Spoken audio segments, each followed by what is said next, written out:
Now let's look at New Moreland Church, and if you'll turn the page to page number 4, you will see the chart of accounts for New Moreland Church. Now right away you're going to see some differences, but if you look through that, you're going to see more things that are alike, past companies, for-profit corporations, than things that are different. I mean, petty cash is the first account in the asset section, the bank account, cash on hand. All those are accounts that you've seen all along in the practice sets that we've been working. So those are not different. However, you go down to the 6th account, down to pledges receivable. That's a different account than we've seen before. Pledges are simply a promise from an individual that they're going to send money just because they're nice people. Okay, out of the goodness of their heart. Accounts receivable, the account that we're typically familiar with, is a result of a sale of a service or product, correct? And if that customer does not pay their bill, we have rights to go after and get that money in the courts. But if we call somebody and we say, hey, listen, we need to have a little bit more funding for a certain project that we're working on, we're not for profit, and that person says, well, I'd be glad to give $100, and then they don't pay the $100, we can't go enforce that. We can't force them to pay the $100 and send them a bill that is enforceable in the courts of law. And that's a pledge. Okay, so that's something different than a for-profit business wouldn't have, but in this case, the business has. Look down at account number 230. Is that a little bit odd? Now, before, we've had sales tax as one of the accounts, but it's been sales tax payable, right? Here we have sales tax receivable. Now, this is different from state to state, but most states today require that a not-for-profit corporation pay the sales tax for products or services that they buy, and then monthly or quarterly they send a bill to the state and get it back that way. Okay? Earlier, years ago, most states permitted the not-for-profit business to have a tax-exempt number or tax-exempt certificate that they could present to the store and thereby get sales tax exempt. But too many people started abusing that privilege, and they started using that exemption certificate for their personal belongings and personal purchases and things like that. And so the state said, we can't allow you to do that anymore. Instead, you're going to have to pay sales tax now, and you can claim it back at the end of the month or quarter. Okay? So sales tax receivable, anytime we pay sales tax as a not-for-profit corporation, we're going to increase sales tax receivable, and then once a quarter go back to the state and get the money back. Okay, so that's why it's different in a not-for-profit business. Now, the rest of the accounts in the asset section are very similar to other companies that we've worked with before. And if you look at the liabilities, you'll see that there's no changes. But look down at the what we call capital. Look at that account. Entity equity. Now, normally we have dealt with owner's equity, right? Or common stock. Why is our title different here? Because there are no owners or there are no shareholders, right? So instead, we're saying this organization has equity, it is an entity, and so that's the title of the account. So those are the balance sheet accounts, and there's more similarities than there are differences, but there are those few differences. Let's look over the revenue and support section. Right there, you notice it says support. Now, under revenues and support, we have several different sources of funds into our not-for-profit business. And we need to identify what those sources are, okay? For instance, the first one is contributions. What's a contribution? It's just monies that someone is giving us out of the goodness of their heart to further this humanitarian purpose, whatever it be, okay? So in this case, it's contributions. It's a church collections. Every Sunday, the church collects monies from its congregation to help pay for the costs of running this church. So that's another source. This particular church sells raffle tickets, and they have a raffle to bring in more sources of monies. Okay, and we're going to go through that process in a few minutes of recognizing that. A lot of people will donate materials. They might donate supplies that we need. They might have an office, for instance, and they have surplus of something. And rather than throw it away, they happen to know that their church needs those supplies, so they give them to the church. And we might want to keep track of that, what those donated supplies are. Or they might have a computer, and they want to contribute that. That's donated property, plant, and equipment. And finally, they might also be a professional themselves and want to provide services free, and so we might have donated services. These are all different sources of cash or assets that we want to keep track of. Now, then we have expenses, okay? And those expenses are different too. You'll notice that they are not on a functional type. We don't have an advertising expense and rent expense and salaries expense and office supplies expense and all those things.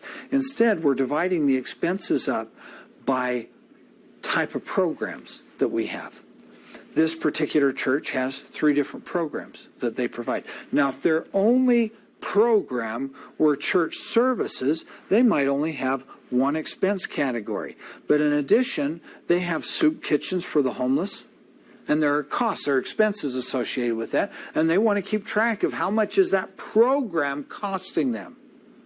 Or they have a homeless shelter, and so they have housing program expense, and they want to keep track of how much that's costing them.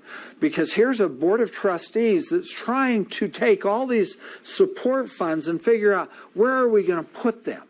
And they want to have these programs, and they might be thinking down the road they want to offer a new program. Maybe they want to offer a youth program, so they're going to add another expense category underneath there to be able to keep track of how much is that youth program costing us. Now, of course, if we wanted to have even more detail, could we have expenses, sub-expenses under each one of those programs so that we can see how much rent we're paying for the housing program, how much food we're paying for the soup kitchen, and so on? So we can further break these down if we need to and want to. Okay?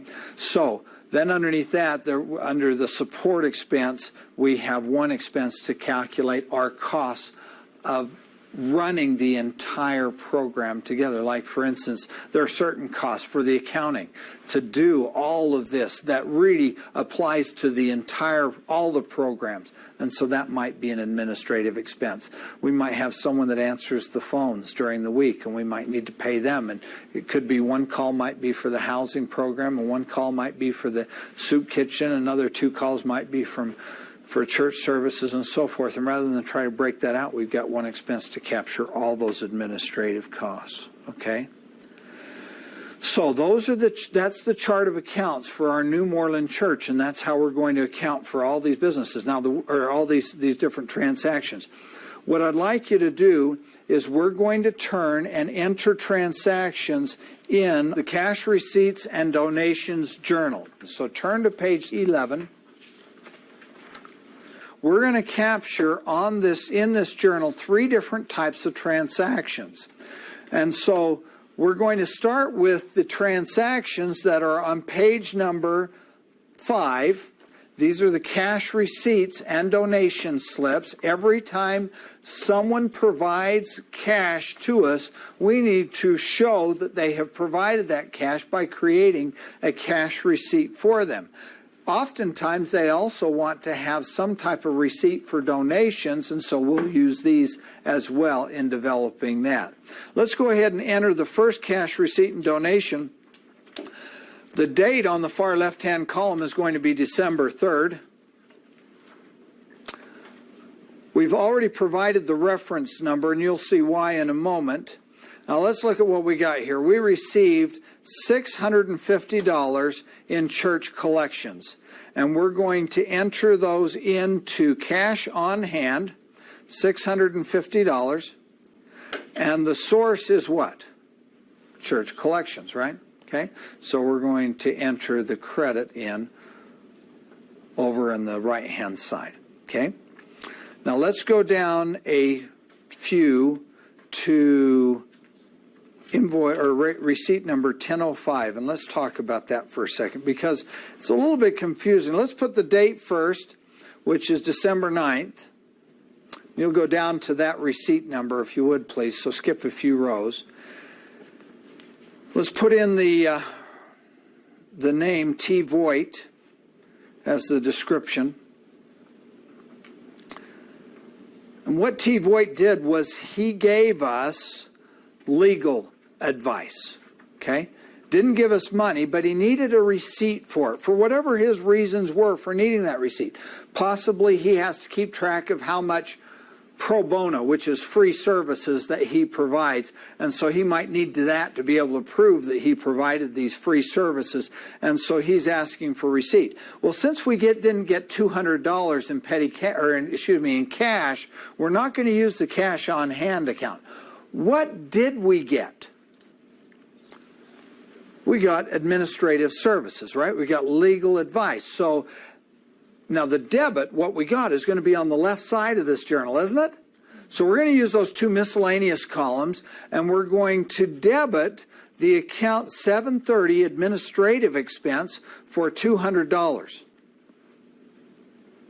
So on the left-hand side, we're going to debit administrative expense $200. On the right-hand side is going to be where we got this from, which is where? Donated services. Account number 450. Okay? So we're going to, if we don't have a column for donated services, then we're going to use the miscellaneous columns on the right-hand side to enter those in. Okay? Okay, now I'm going to let you in your own time go down and finish the rest of them, but I wanted to give you a couple examples so that you could work through that and see how it's done. On the same journal, let's move down to the next set of transactions, which is the bank deposits. And the bank deposits are found beginning on page number 6 and going on to 7. There are 4 different bank deposits that we were made. Each week we made a deposit for the monies that came in. Okay? Now what we're going to do is we're going to credit cash on hand for the amount of the bank deposit, and we're going to debit the bank account for the amount of the deposit.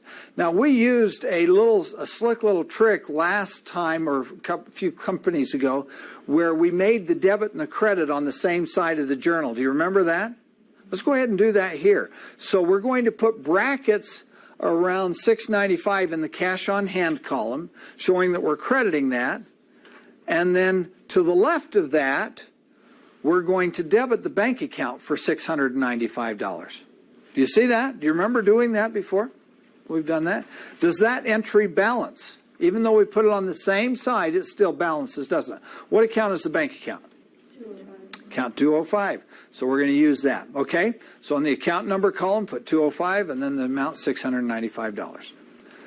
Okay, that's the rest of the bank deposits are going to be the same way. Let's go down to the next one, which is the pledge forms. Now the pledge forms on page number 8 are going to be very similar, each one of them. Let's put the date for the first pledge form, which is pledge number 3004. Let's put the date of December 3rd in there. And what the pledge forms were, we have one of our volunteers comes in and just calls some of the people that in the past have been willing to help out with our soup kitchen, and calls them and says, hey, we need a little bit more funds. Would you be willing to share some of your valuable money with us? And so in the description, we're going to give the name of the person that pledged, which is S. Santos. On the left-hand side, we're going to show what we got.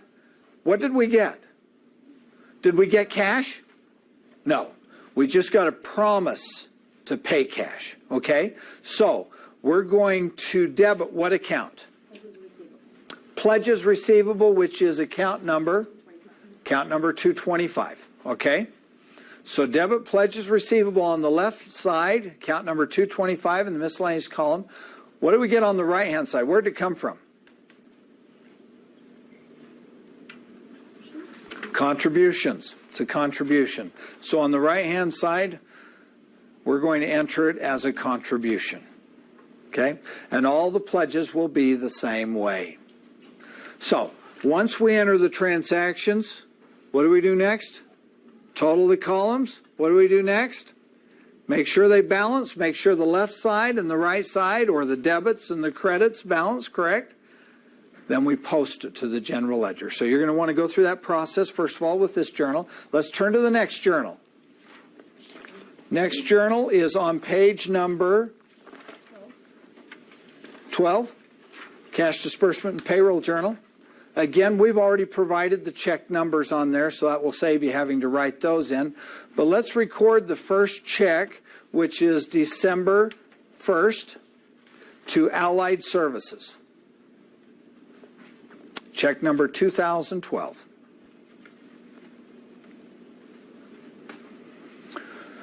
Now here we're paying rent for the soup kitchen. Is that correct? So what we need to do is credit the bank for the amount of the check, or in this case, $200. What are we going to debit on the right-hand side? Soup kitchen. Okay? Pretty straightforward, isn't it? Let's drop down to check number 2016. Now, we've allowed 3 lines on check number 2016. It's a payroll check. And this one happens to be to the Reverend of our church. And we're going to divide up the costs different ways. And so on check number 2016, it's written to Reverend Smith on December 15th. Let's go ahead and include that information. We're going to credit our various taxes and the bank. So let's credit the bank for the net amount of the check.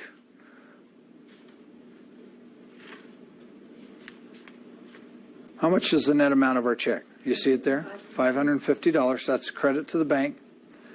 And then we're going to also credit FICA payable, $42. That's going to be on the left side of this journal are the credits. Okay?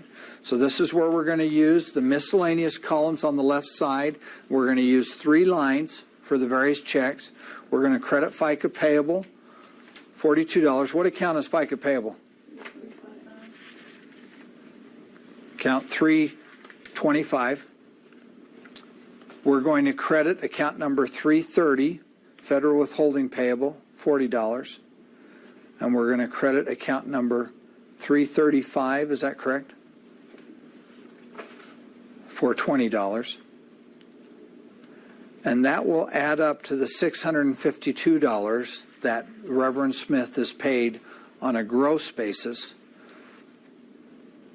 Now, on the net basis, we're going to divide that into the various areas that Reverend Smith has worked. And he might have kept track using a diary, or he might have kept track maybe at the beginning of the month or at the end of the month. He said, well, you know, I think about 30% of my time was spent here and 20% there and so forth. Whichever way we choose to work with him on, we need to split that $652 or distribute it based on that. And so we're going to debit administrative expense, $300. And that's just because that's a lot of time he just uses in making sure the boiler's working and the building's warm and there's water and all those things that he needs to have for the church. We're going to debit church services expense, $150. That's to allow for the time he takes to develop the sermons and to actually present the sermons and so forth. And then we're going to debit housing expense, $100, to provide for the time he spends in counseling those that are homeless and living in the shelter. And then we're going to debit the soup kitchen $102 because he spends time actually helping out in the soup kitchen. Okay?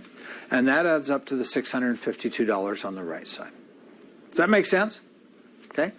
And of course, the next check is to Ember, and she helps with the clerical and so forth. So I'll go ahead and let you finish that up, total it up, and so forth, and balance it, and then post it. So let's move to the next journal, which is the general journal. And there's 5 entries that we're going to consider there. The first entry is to set up the church portion of the FICA. Now, the accounts are provided for. We don't have the amount. When are we going to get the amount? We have to calculate out what we withheld in FICA taxes from our employees during the month, and then we'll know the amount to match. And so we'll enter that then. What's entry B is to, and C is for depreciation on the church van and also on the furniture. Entry D is also depreciation, but for the building. And entry E is to set up an allowance for pledges receivable. In the past, we've found that about 10% of our pledges are never realized, okay? We never get that money. And so rather than recognizing now that we're going to collect all that money, we're going to assume that 10% of whatever the total pledges were is going to be uncollectible, and we're going to increase the allowance for uncollectible pledges by 10%. So how are we going to calculate that number?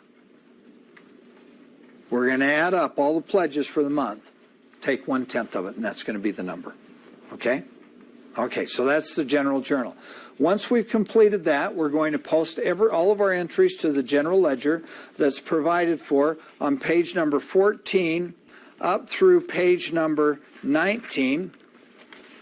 And then on page number 20 and 21 are our two financial reports. There's a balance sheet, and that balance sheet is set up for identically to balance sheets we've dealt with before. There's really no change there, okay? You'll notice the main difference is, of course, the accounts that we've dealt with. And then if you look under the capital section, or equity section is what it's termed here, you'll notice the entity equity account. Then you're going to see another account that's new, okay? It's just another title for net income or profit and loss, and it is result of operations. Why don't they want to use the term profit and loss there? It's a nonprofit corporation, and that's the reason why they shy away from that terminology, okay? So they're simply saying result of operations. Now, if you look down to the statement of activity, you'll notice it looks just like an income statement. It lists, first of all the revenue and support from operations. Then it lists the expenses. You subtract the expenses from the total revenue and support, and you get what we would have previously called net income. Now we're going to call excess or deficiency from church endeavors. Okay? Now, is it all right for not-for-profit corporations to have an excess? Yes, in fact, they try to have an excess. Are they going to pay those excess to the Board of Trustees? No, that's illegal. They can't do that. So what are they using the excess for? To build this humanitarian purpose, to increase their operations. Maybe they just want to have more monies to be able to build a youth shelter or something like that. So they might be looking for excess every single month. Okay? And that's perfectly all right for them to do that. Now, once you've done that, on page number 22, you'll see the general journal entry for the 13th month entry. We just wanted you to give you another opportunity to prepare that, okay? And so this is just an entry. Do you recall what this entry was for? It was to close out all the revenue and support categories and all the expense accounts and to transfer them to what account do you think here? The entity equity, okay? So it's to zero those accounts. So if those accounts have a credit balance, then what are you going to do to them? You're going to debit them. If they've got a debit balance, you're going to credit them. And the resulting balancing entry is going to go to entity equity. So that's the process to use for New Moreland Church. Now let's review Session 8.